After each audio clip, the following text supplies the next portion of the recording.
नमस्कार साथियों, आपका अपने YouTube चैनल नया भारत नई खोज में। साथियों, हम अगले प्रश्न की ओर चलते हैं। अगला प्रश्न है, नंददास की रचना है। तो साथियों, नंददास की रचना है रस मंजरी। अगला है साथियों, संत कवि की रचनाएं हैं। तो संत कवि की रचनाएं हैं नानक, रैदास, सुंदरदास। अगला है, कृष्ण भक्त कवियों की भक्ति है।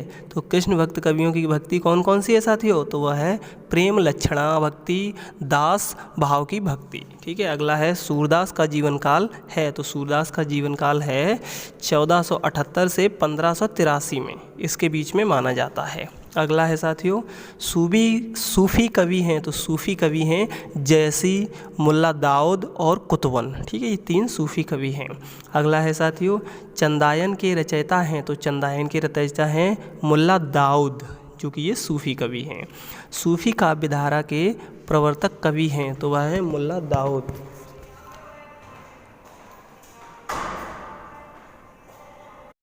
नाथों की संख्या कितनी है? तो साथियों, नाथों की संख्या है 9। अगला देखते हैं, सिद्धों की संख्या कितनी है? तो साथियों, सिद्धों की संख्या है 84। अगला है, कुतुबन के ग्रंथ का नाम क्या है? तो कुतुबन के ग्रंथ का नाम है साथियों मृगावती। अगला है साथियों 51 नंबर, मधुमालती के रचयिता कौन हैं? तो इसके रचयिता हैं मंझन। अगला है, कवितावली के रचयिता कौन हैं? तो साथियों, आप सभी लोग जानते हैं कवितावली के रचयिता हैं तुलसीदास जी। ठीक है। अगला है साथियों 53 नंबर हमारा, शरीयत, तरीक़त और मरिफत और हकीकत, यह सब क्या हैं? तो यह साथियों, ये जो 4 हैं, शरीयत, तरीक़त, मरिफत और हकीकत, ये चारों सूफ़ी साधना के 4 पड़ाव हैं। ठीक है, सूफ़ी साधना के ये 4 पड़ाव हैं। अगला है साथियों 54 नंबर, किस काल को हिंदी साहित्य का स्वर्ण युग कहा गया है? तो ये भक्ति काल को स्वर्ण युग कहा गया है। अगला है साथियों, किस कालखंड को रीति काल की संज्ञा दी गई है? तो ये कालखंड है 1700 से 19 विक्रमी।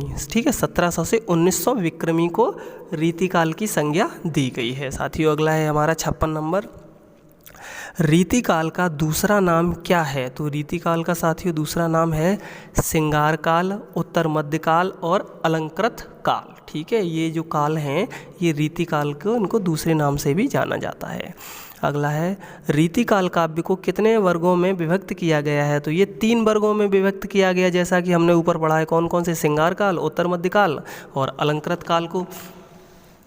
अगला है, धनानंद किस वर्ग के रीतिकालीन कवि हैं? तो धनानंद हैं वह रीति मुक्त वर्ग के कवि हैं। ठीक है, रीतिकालीन और रीति मुक्त। ठीक है, जैसे कि क्वेश्चन में ही आंसर है इसका, धनानंद किस वर्ग के रीतिकालीन कवि हैं? तो रीतिकालीन से रीति मुक्त।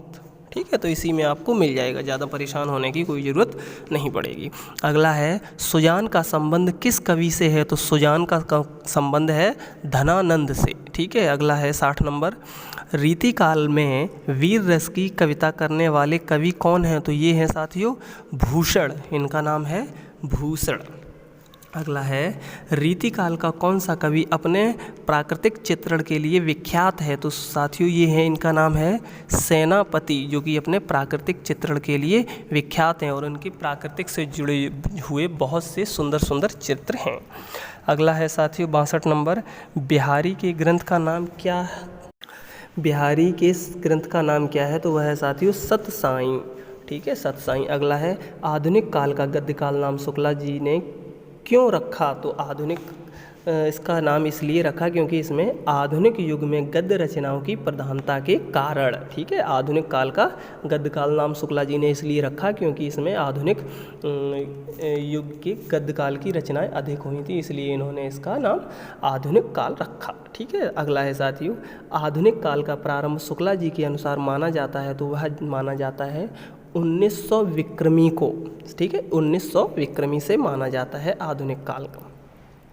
अगला है, आधुनिक काल का जनक किसे माना जाता है? तो आधुनिक काल का जन्म साथियों माना जाता है भारतेंदु हरिश्चंद्र जी को, जो ये हिंदी साहित्य के प्रथम जनक भी माने जाते हैं। ठीक है साथियों, इनका नाम है भारतेंदु हरिश्चंद्र। अगला है साथियों 66 नंबर, भारतेंदु युग की समय सीमा क्या है? तो वह है 1850 से 1900 ईस्वी तक, ठीक है, 1850 से 1900 ईस्वी तक ये भारतेंदु युग की समय सीमा साथियों मानी जाती है। अगला है बद्री नारायण चौधरी प्रेमघन किस पत्रिका के संपादक थे? तो ये साथियों थे आनंद कादम्बिनी, ठीक है। जो बद्री नारायण चौधरी प्रेमघन हैं ये आनंद कादम्बिनी नाम की पत्रिका का संपादन करते थे। अगला है साथियों पंडित प्रताप नारायण मिश्र किस पत्रिका का संपादन करते? तो वह पंडित प्रताप नारायण मिश्र करते थे ब्राह्मण पत्रिका का, ठीक है। तो आपको ऐसा आइडिया लगा लेना पंडित प्रताप नारायण, तो इनका नाम ही पंडित है, ठीक है। तो ये ब्राह्मण पत्रिका का संपादन करते थे साथियों। अगला है अपना द्विवेदी युग का प्रारंभ किसने किया? तो द्विवेदी युग का प्रारंभ किया महावीर प्रसाद द्विवेदी ने, ठीक है। इसको ऐसे ही याद रख हो जाएगा आपको, द्विवेदी युग, तो महावीर प्रसाद द्विवेदी, ये पीछे इनके द्विवेदी लगा है, ठीक है साथियों। तो ये हम इस तरह से याद रखेंगे कि द्विवेदी युग का प्रारंभ महावीर प्रसाद द्विवेदी ने किया है। अगला है साथियों 70 नंबर आचार्य महावीर प्रसाद द्विवेदी किस पत्रिका का संपादन करते थे? तो ये साथियों करते थे सरस्वती पत्रिका का, ठीक है। आचार्य महावीर प्रसाद द्विवेदी करते थे सरस्वती पत्रिका, ठीक है साथियों। तो विद्या को ही सरस्वती कहते हैं, जो हम ये कलम कागज से पढ़ाई करते हैं इसे ही सरस्वती कहते हैं, ठीक है। तो इसी तरह से हम इसको याद रखेंगे, आचार्य महावीर प्रसाद द्विवेदी जी ने सरस्वती नामक पत्रिका का संपादन किया था, ठीक है। अगला है साथियों 71 नंबर भारत भारती के रचयिता कौन हैं? तो इसके रचयिता हैं साथियों मैथिली शरण गुप्त, ठीक है साथियों। मैथिली शरण गुप्त हैं ये भारत भारती के रचयिता हैं। साथियों आप सभी लोग चैनल को सब्सक्राइब करते रहें और वीडियो को लाइक कर लें। साथियों जैसा मैं देख पाता हूँ आप सभी लोग वीडियो देख लेते हैं और लाइक नहीं करते, तो ऐसा आप मत करिए। वीडियो बनाने में बहुत समय और मेहनत लगती है, तो प्लीज़ आप लोग आपको सिर्फ उंगली ही दबानी है, तो आप सभी लोग वीडियो को लाइक और चैनल को सब्सक्राइब जरूर किया करें, ठीक है साथियों। अगला देखते हैं हम राम कथा के किस उपेक्षित पात्र को ध्यान में रखकर साकेत की रचना की गई है? तो जो साथियों साकेत की रचना की गई है ये उपेक्षित पात्र हैं इनके उर्मिला, ठीक है, जो कि ये लक्ष्मण की पत्नी थी उर्मिला। इनको उपेक्षित पात्र को ध्यान में रखकर साकेत की रचना की गई है। साथियों आप सभी लोग जानते हैं जब श्री राम जी वनवास गए थे तो लक्ष्मण जी उनके साथ गए थे, ठीक है, सीता जी भी उनके साथ गई थी। तो एक धारणा है कि जैसे कि राम ने 14 वर्ष वनवास काटा था, उसी तरह उर्मिला ने भी बिना अपने पति के 14 वर्ष वह भी बेचारी अकेली रही थी, ठीक है। तो एक कविता लिखी है कि एक वियोग सहा दशरथ ने, एक वियोग सहा उर्मिला ने, पुत्र वियोग सहा दशरथ ने, पति वियोग सहा उर्मिला ने, ठीक है। और सहते सहते सह न सके तो देह से वाती छोड़े गए, राज्य प्रजा क्या सारे अपनों से नाता तोड़ गए, ठीक है। जो दशरथ थे वह अपने प्रिय पुत्र श्री राम की याद में वो अपनी देह से वाती छोड़ गए, यानी कि उनकी अपने पुत्र की याद में मृत्यु हो गई और वह स्वर्ग चली गई, ठीक है साथियों। अगला है 73 नंबर उर्वशी के रचयिता कौन है? तो उर्वशी के रचयिता हैं रामधारी सिंह दिनकर। साथियों उर्वशी के रचयिता हैं रामधारी सिंह दिनकर। साथियों बहुत मजबूत और दमदार क्वेश्चन आ रहा है, 74 नंबर है ये। कामायनी की रचना किस कवि ने की है? तो साथियों जो कामायनी ग्रंथ है ये बहुत ही फेमस ग्रंथ है और बहुत ही विख्यात है। कामायनी में टोटल साथियों 15 सर्ग हैं और यह छायावाद युग की रचना है और इसका पहला सर्ग है चिंता मुक्त, और इसके जो कामायनी के मुख्य पात्र हैं वह हैं श्रद्धा और मनु, ठीक है साथियों। श्रद्धा और मनु हमने जैसे कि हाई स्कूल में और इंटर में बहुत पढ़े हैं, ठीक है। तो ये साथियों कामायनी की रचना किस कवि ने की है? तो कामायनी की रचना की है साथियों जयशंकर प्रसाद जी ने, ठीक है। कामायनी की रचना की है जयशंकर प्रसाद जी ने, जो इनकी एक श्रद्धा सर्ग से पंक्तियाँ थीं, किया यह मन ने यह गुंजार है, एक झटका सा लगा सहस निरखने लगे मुठले से कौन, ठीक है। ये बहुत अच्छी लाइन है, आप सभी लोगों ने पढ़ी होगी। अगला है साथियों 75 नंबर कामायनी के कुल कितने सर्ग हैं? तो जैसा कि हमने ऊपर बताया है आपको कामायनी में टोटल 15 सर्ग हैं साथियों, इनको हम याद रखेंगे। कामायनी में 15 सर्ग हैं।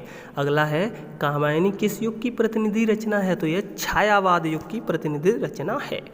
अगला है साथियों अज्ञेय ने किस काव्यधारा का प्रवर्तन किया, तो अज्ञेय ने साथियों प्रयोगवाद काव्यधारा का प्रवर्तन किया है। अगला है साथियों उर्वशी में कुल कितने सर्ग हैं, तो साथियों उर्वशी जो रामाधारी सिंह दिनकर जी ने लिखी है उर्वशी, इसमें 5 सर्ग हैं। ठीक है साथियों, तो हम इसको याद रखेंगे। उर्वशी में 5 सर्ग हैं और ये उर्वशी की रचना किसने की, तो उर्वशी की रचना रामाधारी सिंह दिनकर जी ने की है।